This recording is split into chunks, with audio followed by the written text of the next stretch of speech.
Hey everyone, Courtney here, your plaid-clad librarian, back with our next video in our storytelling series. And today's video is all about perspective. Now, however you are making your story, be it writing or video games or music or art, it's really important to consider the point of view of where the story is coming from. And today's video is all about perspectives and point of view. So we're going to be talking about several things of how you can kind of decide how you want your story to be presented to your audience, and then how that is going to interact throughout your entire story. Now, before we really dive into perspectives and point of view, I just want to explain a few terms just so that everybody's on the same page. First term is narrator. A narrator is quite simply the person telling the story. They're the ones that we are seeing the story through. And that leads us to our next term, which is point of view, also known as perspective. This is the narrator's position in the story as they're describing the events of what's going on. Now, the way a narrator can explain events is very different depending on how you're going to tell the story. And that's what we're going to be addressing today. How does a narrator tell the story? Some of these terms you've probably heard of before. And if not, there's no problem with that either, because we're going to talk about it now. So the first perspective we're going to talk about is first-person perspective, or first-person point of view. In first-person perspective, the narrator is inside the story. You are literally seeing the story through that person's eyes. They're telling about the events and how they saw it, how they felt it, what they perceived. The interesting thing with this perspective is that it also means that the story is biased in some ways to how the narrator sees it. They can see an incident where a building was set on fire, and they think that it was set up by a terrorist group, and it was done as an assassination attempt, and that's their perspective of the story. But in reality, it was just some faulty wiring, and it's nothing more than just a small fire that can be put out with a fire extinguisher. But to the narrator, it was something so much more. So that is something called an unreliable narrator, in which the events are being told through an unreliable source. Either they just misunderstood what was happening, or maybe they're lying to you. For example, maybe for the entire story, you've been under the impression that this narrator was a wonderful person. They've gone out of their way. They did some really hard things, all for the benefit of the greater good. And later you find out that they themselves are the villains of the story. Or perhaps you are reading a story about somebody who is just so lonely and sad and just isolated. But throughout the story, you realize that that's kind of all in their own head. That really they're surrounded by a million people who just love them and cherish them and are there and supportive of them. Sometimes people feel that way, even when they're surrounded by love. And being able to see into the mind of somebody who just doesn't feel it is really potent and just an experience in and of itself.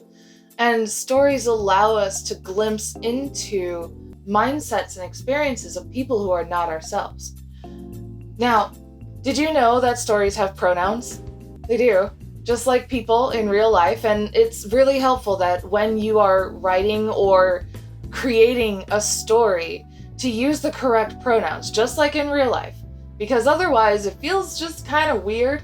So in a first-person perspective, the proper pronouns are generally going to be I, me, my, and so on. So, for example, I have a few books, and this one I'm going to just read a little bit out of. This is East by Edith Pateau.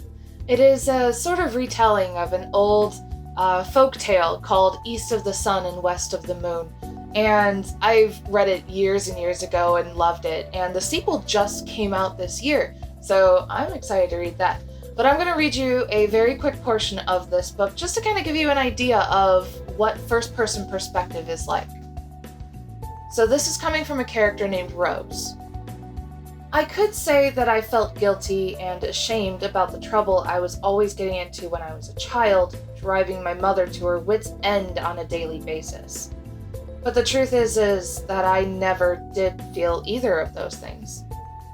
I don't think it's because I was selfish or unfeeling. I just couldn't understand what all the fuss was about. What was a little spilled blood or a broken bone now and then? I never sought out to be disobedient. I just couldn't keep my thoughts and then my feet still. I'd see something. The azure flash of a butterfly's wing, a formation of clouds like a ship's mast and sails, a ripe yellow apple perched high in a tree, and I'd be off after it without a second thought. So, the character, Rose, was speaking from her perspective, through her eyes, through her experience. And that is first-person perspective, or point of view. Now, second-person perspective is far more rare to find specifically in the literary world. Actually, I think most everywhere. It's just an unusual way. And I'll kind of explain it with their pronouns. The second-person perspective pronouns are you and your. So in this case, the audience is a character in the story actively engaging with the events. Seems strange, and this is kind of how it works. Unfortunately, I don't have a copy of any of the Choose Your Own Adventure books, but there are wonderful examples of books that use second-person perspective. So I'm going to give you an example of how second-person perspective works. And this is how it would sort of go.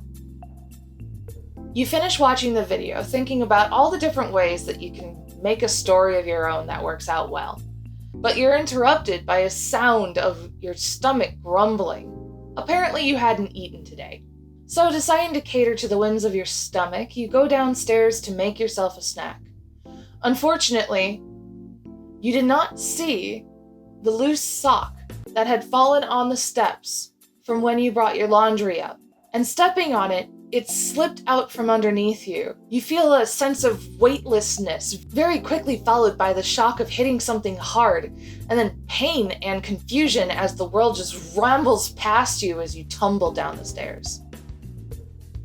So see how it's kind of like you are the one who is experiencing these events. And it's kind of odd and strange for somebody else to be telling you what is happening. It's weird. But it's also kind of engaging because it's so different. So if you create a story like that, you could probably get different people to experience it and appreciate it in ways that they wouldn't have before, which is kind of cool. All right, so now moving on to third-person perspective. And this is one that's kind of split up into two categories based on how much information is available to you. So in third-person perspective, the narrator is outside of the story looking in. So in this perspective, the narrator is outside of the story looking in. They're describing the events as they see it, or as they're aware of them.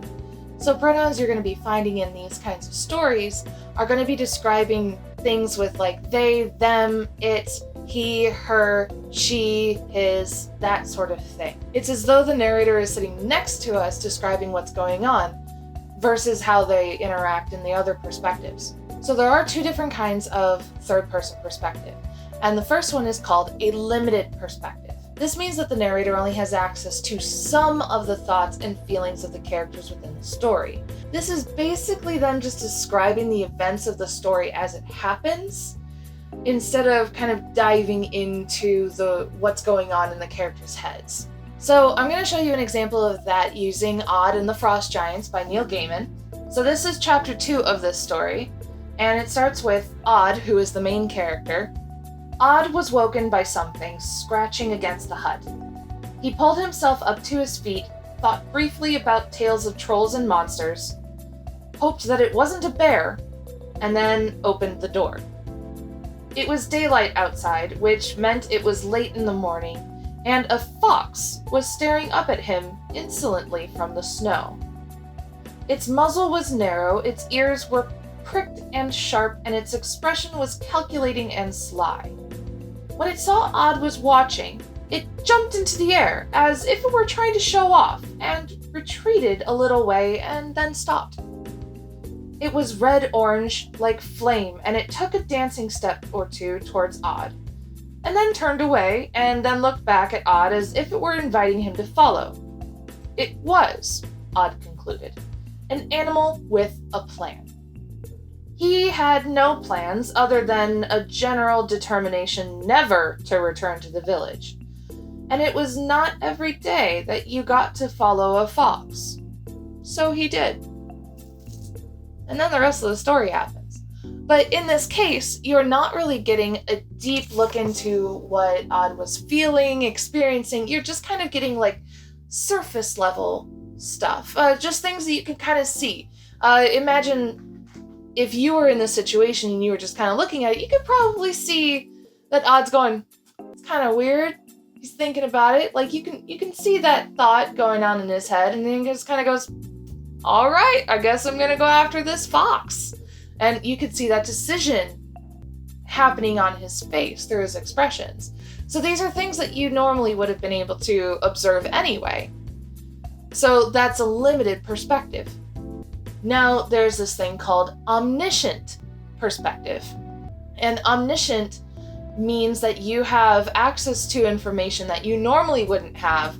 This means that you have access to a character's thoughts and feelings and emotions and everything going on inside of this thing. This is one of the more common perspectives used, and it can be pretty fun. So I'm going to use an example from one of my favorite books, My Lady Jane. This is written by Cynthia Hand, Brody Ashton, and Jody Meadows. And it's so fun, guys. So I'm going to start off with reading a small portion from chapter 1, and this is coming from a character named Edward. So this is also a book that switches perspective in that it is all told through a third-person omniscient perspective, but the person that the focus is being told about changes from chapter to chapter. So in this case, this is from Edward. The king, it turns out, was dying. When, he asked Master Boo Boo, the royal physician. How long do I have? Boo Boo wiped his sweaty brow. He disliked giving bad news to the royalty. In his line of business, sometimes it led to the stockades, or worse. 6 months, perhaps a year, he croaked, at best. Bollocks, thought Edward. Yes, he'd been sick for several months now, but he was 16 years old. He couldn't be dying. He had a cold, that was all. A cough that had been hanging on longer than it should. Perhaps a tightness in his chest? A recurrent fever? Some headaches, sure. Frequent dizzy spells, a funny taste in his mouth sometimes.